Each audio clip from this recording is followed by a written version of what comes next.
Então, pessoal, vamos seguir?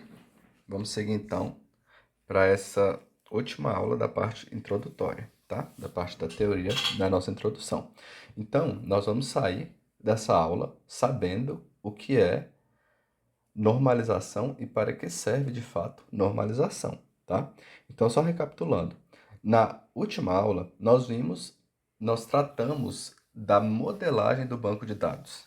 Então, a título de exemplo, eu usei a papelaria, certo? Então, se você tem que desenvolver um sistema de papelaria, você vai ter que pensar, por exemplo, como o banco de dados vai ser organizado para receber as informações desse sistema de papelaria, tá certo?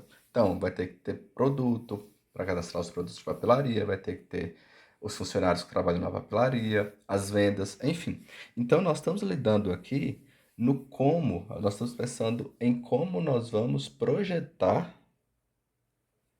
o nosso banco de dados, como nós vamos dispor as tabelas, quais colunas serão necessárias, quais agrupamentos lógicos nós vamos usar. E nós vimos também que, em certos casos, pode mudar a forma que a gente vai organizar o nosso banco de dados, com base em, por exemplo, o tipo de uso que será feito. Lembram lá que a gente fez o uso do endereço para o entregador de comida? E também outra tabela com endereço, mas para o sistema de aluguel de imóveis, compra de imóveis, certo? Então, a depender do uso, nós também podemos variar a forma como os dados serão dispostos nas nossas tabelas, tá? Então, ali nós tivemos algumas questões mais subjetivas, as questões que vão estar envolvidas ali com o negócio, certo? Com o tipo do ramo, etc., da necessidade. E também tem coisas ali que tem a ver com a experiência de quem projeta, tem questões muito intuitivas. Mas agora, nós vamos lidar também com questões mais técnicas. Essas questões mais técnicas, junto a essas questões também subjetivas, vão trazer para a gente um teor de mais confiabilidade, de mais qualidade para a nossa modelagem, certo? Então, vamos começar entendendo o que é anomalia. A gente entender a anomalia vai fazer com que a gente também consiga pensar em um projeto de banco de dados de maior qualidade, de maior confiabilidade, de maior integridade. Tá joia? Então vamos lá. Veja só. Anomalia, nós podemos dizer que é um efeito colateral inesperado que ocorre quando se alteram os dados de uma tabela. Ainda está um pouco abstrato, vamos avançando que vocês vão entender isso aqui com bastante tranquilidade. Então, tal alteração, certo, nos dados de uma tabela, pode dar por meio da inserção de um dado, da modificação de um dado, ou até mesmo da exclusão de dados. Logo, as chamadas anomalias de atualização podem ser classificadas em anomalias de inserção, anomalias de modificação e anomalias de exclusão. Vamos passar por cada uma delas, tá joia? Até então, pode estar um pouquinho abstrato, mas vai ficar bem claro, porque é uma coisa bem intuitiva. Vejam só. Vamos começar aqui então com as anomalias de inserção. E vamos começar pelo problema. Qual é o problema? Então, a anomalia de inserção pode ser diferenciada em dois tipos. Então, vamos lá. Para inserir uma nova tupla, ou melhor, antes de eu explicar isso aqui, vamos só familiarizar com essa tabela aqui. Vejam essa tabela. Eu tenho uma tabela de funcionário e departamento, tá? Então, percebam que essa tabela, ela me traz dados do funcionário. Então, o funcionário nome, o CPF do funcionário, a data de nascimento do funcionário, o endereço do funcionário. E nessa mesma tabela, ele também me traz qual é o departamento que esse funcionário trabalha. Então, aqui nós temos o número do departamento, bem como o nome do departamento e também o CPF do gerente desse departamento. Então, nós temos aqui uma tabela que traz o funcionário e o departamento em que esse funcionário trabalha. Tá joia? Então, agora, nós vamos trabalhar sempre com esse exemplo aqui nessa aula, tá joia? Então, vamos lá. Quando vai acontecer uma anomalia de inserção? Então, para inserir uma nova tupla de funcionário em funcionários do departamento, que é a nossa tabela, temos de incluir ou os valores de atributo do departamento para o qual o funcionário trabalha ou nulo, se o funcionário ainda não trabalha para nenhum departamento. Então, veja só, talvez o conceito ficou um pouquinho complicado, mas assim que eu explicar vai fazer todo sentido. Veja só. Vamos supor que entre um novo funcionário na empresa. Então vamos dizer que entrou o funcionário Fábio. Novo funcionário. O CPF dele é 1, 2, 3, 4, 5, 6, certo? São os dados desse funcionário. Data de nascimento: 17/6/89. Endereço: Rua ABC, número 123, São Paulo. Então pronto. Esse seria funcionário. Agora veja só. Vamos dizer que, se eu inserir esses dados aqui de funcionário, Fábio, eu inseri nessa tabela e eu quero dizer que, uma vez que eu inseri nessa tabela funcionário do departamento, eu quero dizer também que o Fábio já sabe onde ele vai trabalhar. Então, quando eu vou inserir Fábio, eu sei que ele vai trabalhar no departamento de TI. Então, já vou inserir aqui também o número do departamento. Se eu inserir o número do departamento, eu também já vou ter que inserir o setor, o nome, né? Que é Tecnologia da Informação, e também o CPF do gerente. Quem é o CPF do gerente? 98, é esse aqui, certo? CPF do gerente do departamento 4, que é o departamento de TI. 9876, enfim. Então, percebam só. Olha a complicação nesse modelo. Para eu inserir um funcionário, eu só estou querendo inserir um funcionário, pessoal. Mas nessa tabela, da forma que ela está modelada, ao inserir um funcionário, eu tive que obrigatoriamente também já inserir os dados do departamento que ele vai trabalhar. Tá certo? Então, é esse exemplo aqui que afeta justamente isso aqui, ó. Para inserir uma nova tupla de funcionário, que foi o que nós fizemos com o funcionário Fábio, temos de incluir os valores de atributo do departamento para o qual o funcionário trabalha. Entenderam? Então, eu só queria incluir funcionário, mas dessa forma que a tabela tá, eu fui, de certa forma, obrigado também a já incluir o departamento que ele vai trabalhar. Certo?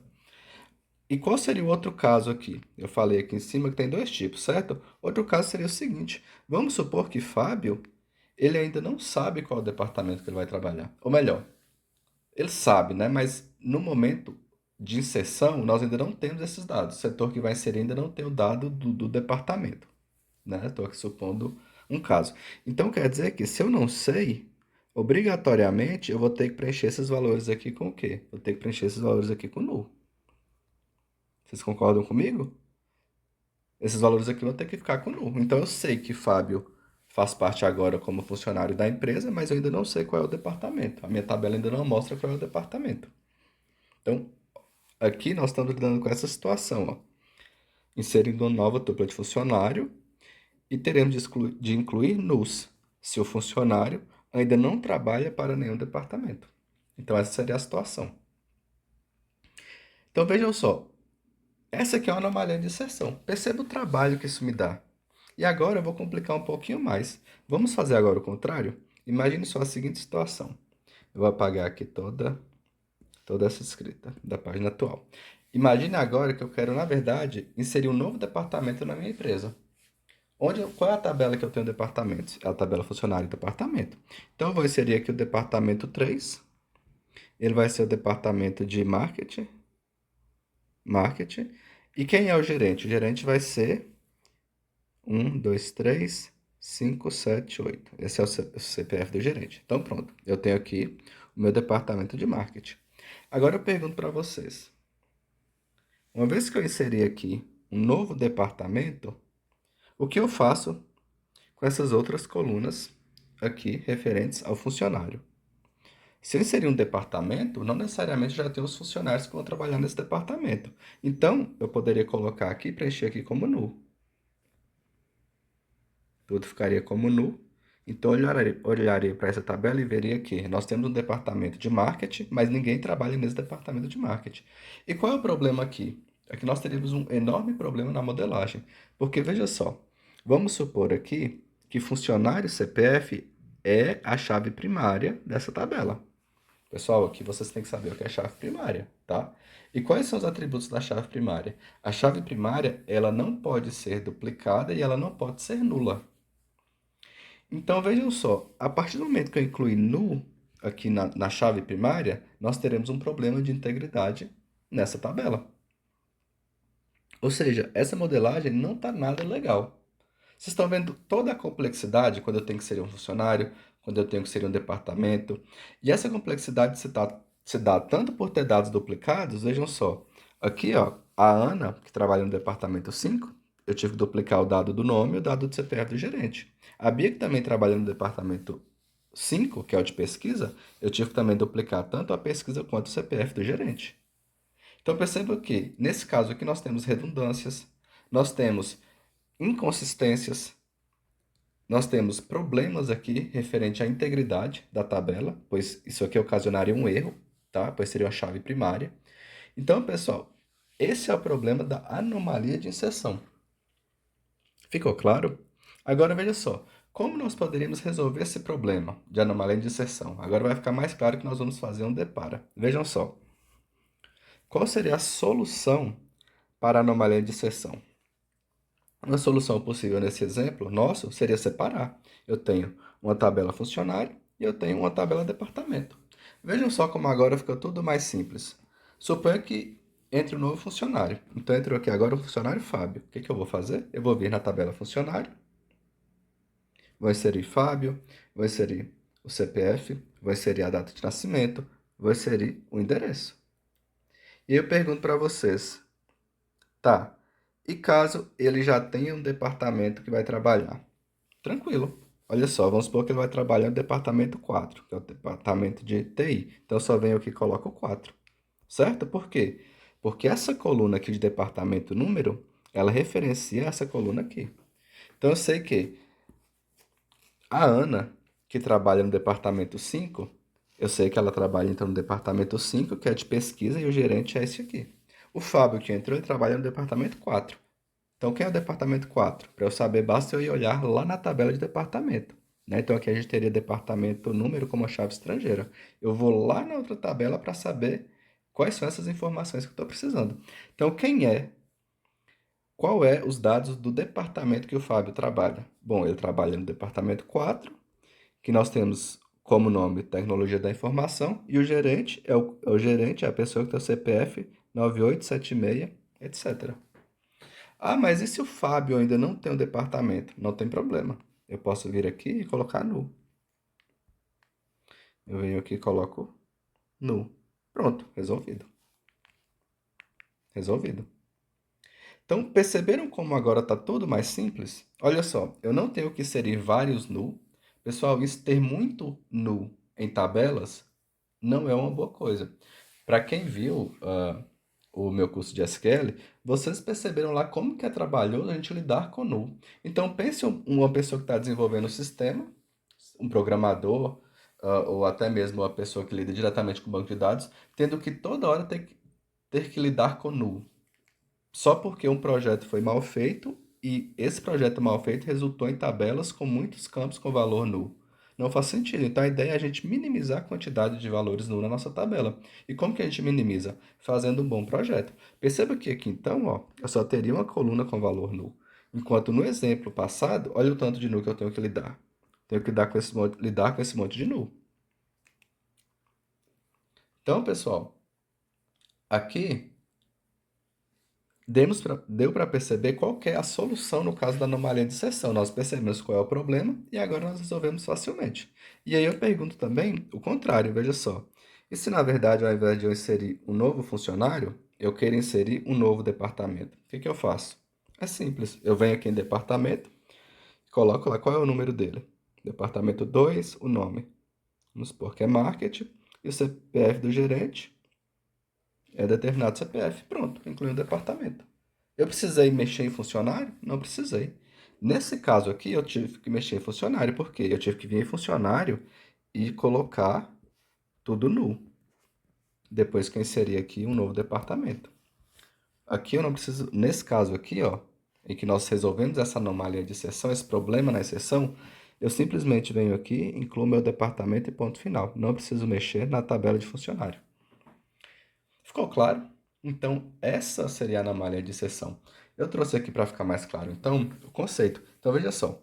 A anomalia de exceção vai se dar quando não for possível armazenar certas informações, quando não for possível armazenar certas informações, a não ser que outras informações não relacionadas também sejam armazenadas. Então, é o que nós fizemos. Ou seja, eu só conseguia inserir ali o funcionário, as informações de funcionário, se eu também inserisse as outras informações que são de departamento. Então, essas anomalias ocorrem quando a dificuldade, a dificuldade ou impossibilidade de inserir determinados dados em uma tabela devido a restrições de integridade ou dependências entre as tabelas. Lembram lá do problema de integridade que nós tivemos? Quando eu insiro um departamento e sou obrigado a preencher com valor null os dados em funcionário, vai violar a integridade porque eu estaria setando a minha chave primária, que seria o CPF do funcionário, como null. Isso vai dar um problema, certo? Então, aqui nós entendemos o que é essa anomalia de inserção. Espero que tenha ficado claro, tá? Então, a anomalia de inserção é isso, é quando a gente vai inserir um dado e obrigatoriamente de uma determinada tabela e obrigatoriamente nós temos que inserir também dados de outra tabela que não necessariamente tem relação. Isso vai gerar duplicidade, ambiguidade, problema de integridade. Então, vai ficar um projeto muito ruim. Tá joia? Espero que tenha ficado claro. Vamos para a próxima anomalia. Agora nós vamos ter a anomalia de modificação. Vamos ver qual é o problema dessa anomalia? Olha só. Se mudarmos o valor de um dos atributos de determinado departamento na tabela funcionário-departamento, temos de atualizar as tuplas de todos os funcionários que trabalham nesse departamento. Caso contrário, o banco de dados ficará incoerente. Se deixarmos de atualizar alguma tupla, o mesmo departamento mostrará dois valores diferentes. No caso do exemplo, que eu vou mostrar para vocês, esses valores diferentes seriam para o gerente, certo? Então veja só, vamos para a prática, depois nós voltamos ao texto. Vocês vão ver que o texto vai fazer todo sentido. Olha só. Agora é a anomalia de modificação, certo? Então, vamos pegar o seguinte exemplo.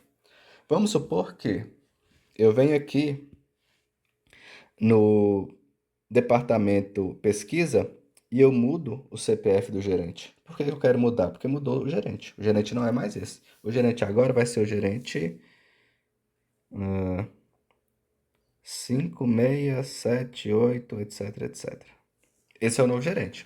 Agora perceba o seguinte, se eu alterei o gerente, eu vim aqui na tabela e coloquei esse novo gerente. Beleza, tudo certo. Pergunta a você, está tudo certo? Olha só, não está tudo certo. Por que não está tudo certo? Olha a anomalia aqui. Eu modifiquei um dado. Qual foi a anomalia que me trouxe? Olha só, vamos analisar essa tabela como um todo. Eu sei que Ana trabalha no departamento de número 5, que é o departamento de pesquisa, e eu sei que o gerente dela é quem? É o gerente cujo CPF é 5678. Ok? Beleza. Agora vamos pegar o caso da Bia. Eu tenho também a funcionária Bia, que ela trabalha no departamento de número 5, que também é o departamento de pesquisa. Porém, aqui nessa tabela, o que que ele está me mostrando? Está me mostrando que o gerente, na verdade, é o gerente de CPF 33344. Perceberam a anomalia aqui? Está inconsistente, está incoerente. É o que a gente falou que o banco de dados ficará incoerente. Afinal, o departamento de número 5, que é o departamento de pesquisa, quem é o gerente dele? É o gerente de CPF 5678 ou é o gerente de CPF 33344? Pergunto a vocês. Então aqui, pessoal, nós tivemos um problema. Nós temos aqui uma anomalia. Então é aqui que nós demonstramos, olha só. Ao atualizar tuplas de todos os funcionários, aliás, se mudar o valor de um dos atributos de determinado departamento, no caso nós mudamos o atributo CPF, teremos que atualizar as tuplas de todos os funcionários que trabalham nesse departamento. Então, eu vou ter que varrer essa tabela e atualizar também as outras tuplas. Então, eu vou ter que vir aqui, no caso da Bia, que também é o departamento 5, e colocar que o novo CPF do gerente agora é 5678. Isso está legal? Olha a trabalheira que eu estou tendo, certo? Caso contrário, se eu não atualizar aqui também, o que vai acontecer? Os dados ficarão incoerentes, que foi o que nós vimos. Se deixarmos de atualizar algumas tuplas, o mesmo departamento mostrará dois valores diferentes para o gerente, que foi o caso que nós mostramos.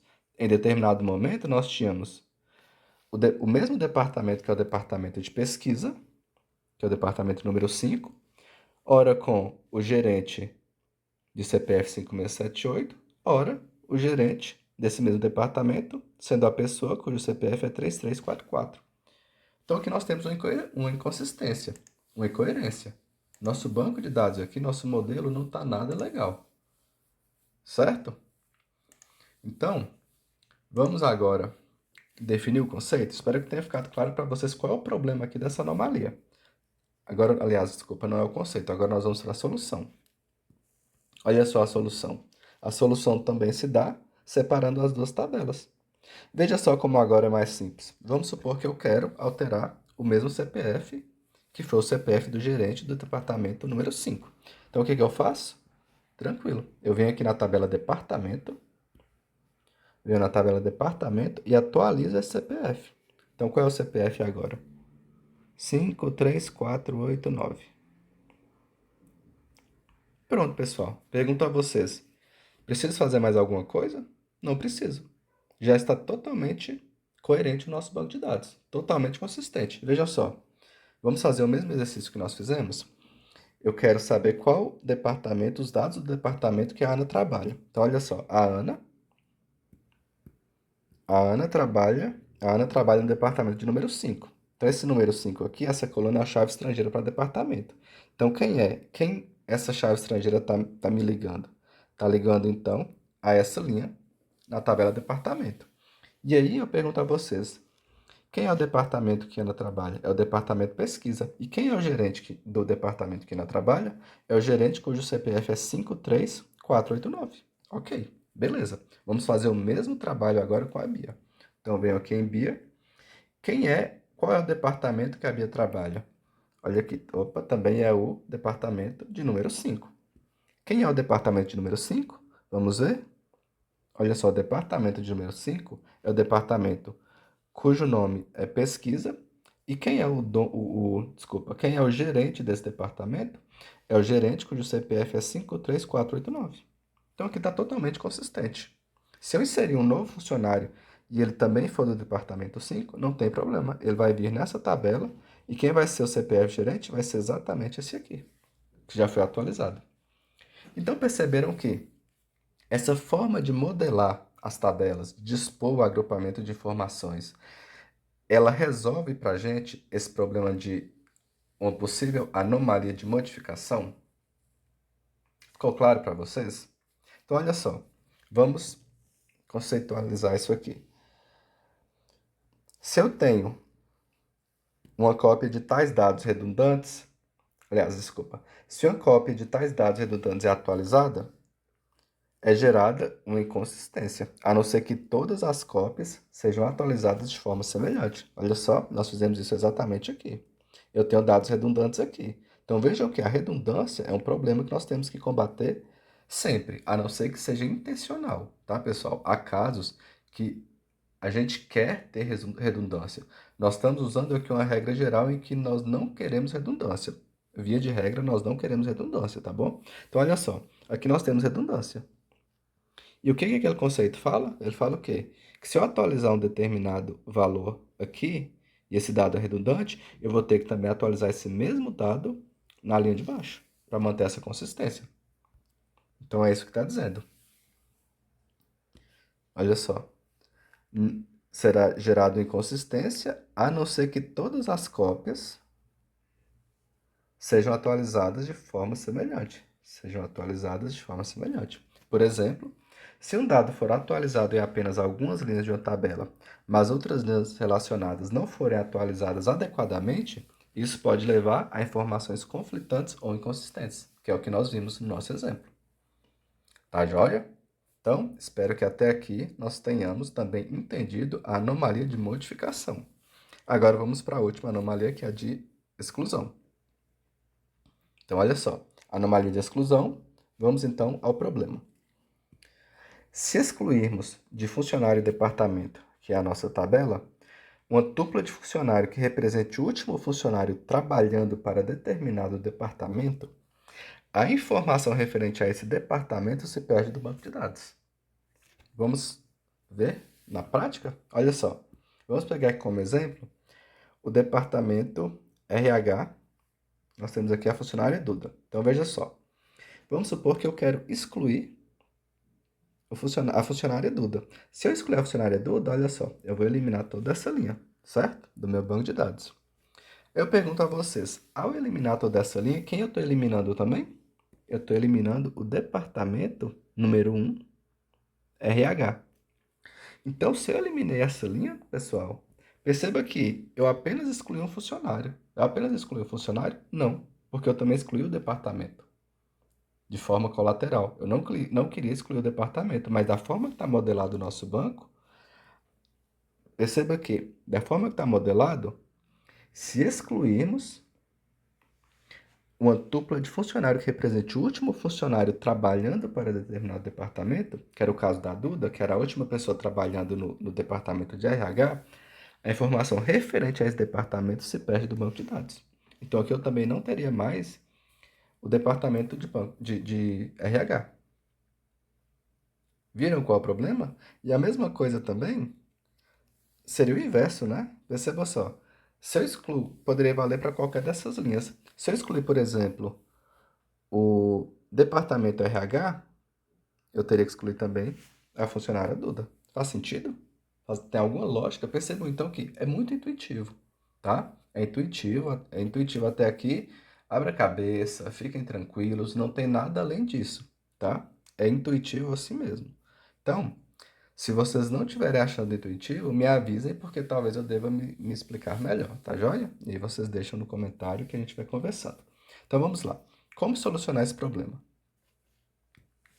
A solução se dá da mesma forma que nós estamos trabalhando, separando a tabela funcionário e a tabela departamento. Perceba então que, caso eu queira agora apagar o registro da funcionária Duda, tranquilo, eu venho aqui e simplesmente excluo essa linha. Pronto, excluí essa linha. Pergunto a vocês, o fato de eu ter excluído aqui o departamento de número 1, que é o departamento de RH, vai afetar a minha tabela de departamento? Não afeta em nada a minha tabela de departamento, pessoal. Eu simplesmente vim em funcionário e excluí a Duda.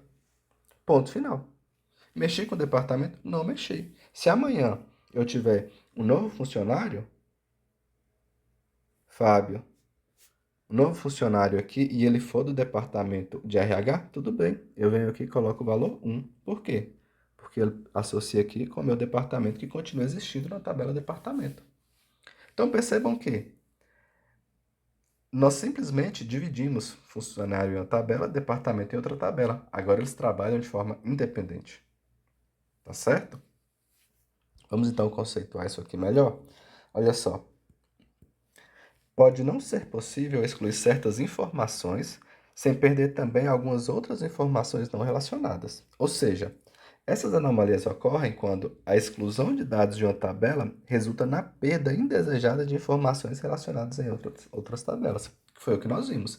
Ao excluir a funcionária Duda, nós também causamos a perda indesejada de informações relacionadas em outras tabelas. Qual foi a outra tabela no nosso exemplo? Foi a tabela departamento.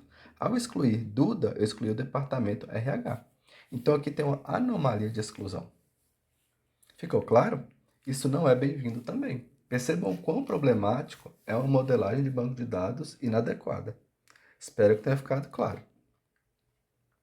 Então, caminhando para o fim dessa aula, vejam só.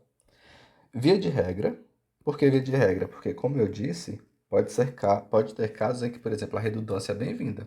Então, vai ter anomalias ali, mas, claro que nesses casos, quando é intencional, o, o pessoal ali do projeto vai lidar com isso de alguma outra forma, tá? Então, via de regra, devemos projetar o banco de dados de modo que nenhuma anomalia de inserção, exclusão ou modificação esteja presente nas relações, a não ser que sejam expressamente desejáveis. Tá joia?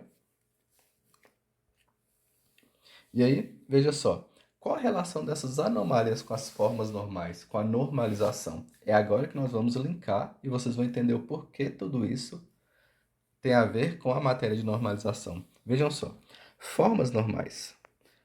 Essas anomalias podem surgir devido à falta de normalização adequada do banco de dados. Também pode ser por causa de restrições violadas, dependências não tratadas entre tabelas, erros na modelagem do banco de dados ou até mesmo erros na lógica de manipulação dos dados. Vamos nos ater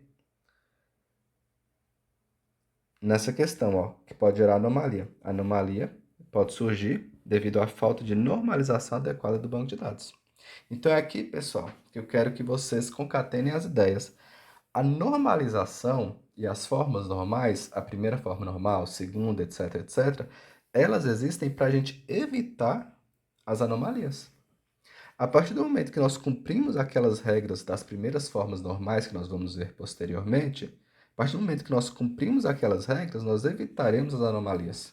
Então é por isso que existe a normalização. A normalização, ela vai nos ajudar a modelar o banco de dados da melhor forma possível, de forma técnica. Vocês estão entendendo? Espero que finalmente tenha ficado claro para vocês, tá? Então vejam só. Vamos então finalmente conceitualizar normalização. Trouxe vários conceitos. Olha só, a normalização é um processo que busca reavaliar a modelagem de um banco, buscando eliminar ou pelo menos minimizar a redundância e alcançar melhoria de performance. Esse procedimento é feito a partir da identificação de uma anomalia em uma tabela, decompondo em tabelas mais bem estruturadas. Percebam que no próprio exemplo que nós fizemos, nós decompomos a tabela. Era uma única tabela com funcionário e departamento em um tabelão, e nós decompomos, tendo uma tabela funcionário e outra tabela departamento. Vamos para o próximo conceito? Olha só. A normalização, pessoal, são conceitos de diferentes autores. Vocês vão ver que bate na mesma tecla, então tá tranquilo, tá? Olha só.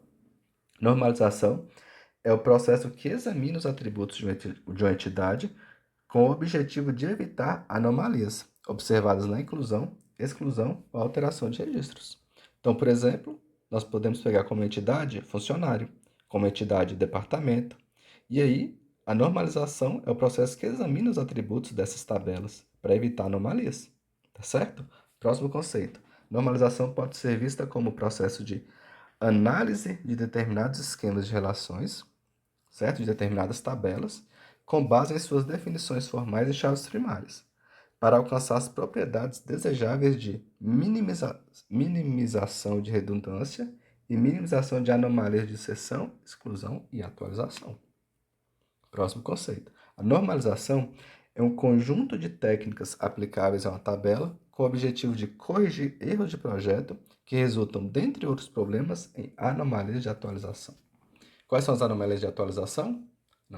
Anomalia de inserção, anomalia de modificação e anomalia de exclusão. Então, normalização é um conjunto de técnicas para evitar que essas anomalias ocorram. Por fim, a normalização é uma técnica de decomposição utilizada no projeto de banco de dados com o objetivo de prover um armazenamento consistente, evitando redundância de dados e anomalia de atualização. Normalização consiste na decomposição de esquemas com o objetivo de evitar anomalias de atualização, que é inclusão, exclusão e modificação. Pessoal, ficou claro para vocês? Vocês agora conseguiram entender o porquê que normalização é importante? Então, veja só, nós estamos desde a primeira aula analisando como modelar um banco de dados. E aí nós percebemos que, para modelar o banco de dados, nós vamos ter, sim, questões subjetivas de quem está modelando, questões lógicas, né? Nós tivemos algumas questões lógicas. Aqui vai envolver as experiências de quem está modelando, etc, etc, etc. Mas nós temos também, para ter uma melhor modelagem, além dessas questões que estão aqui em azul, nós temos também as questões técnicas. Quais são essas? Qual é uma parte dessas questões técnicas? É exatamente a normalização.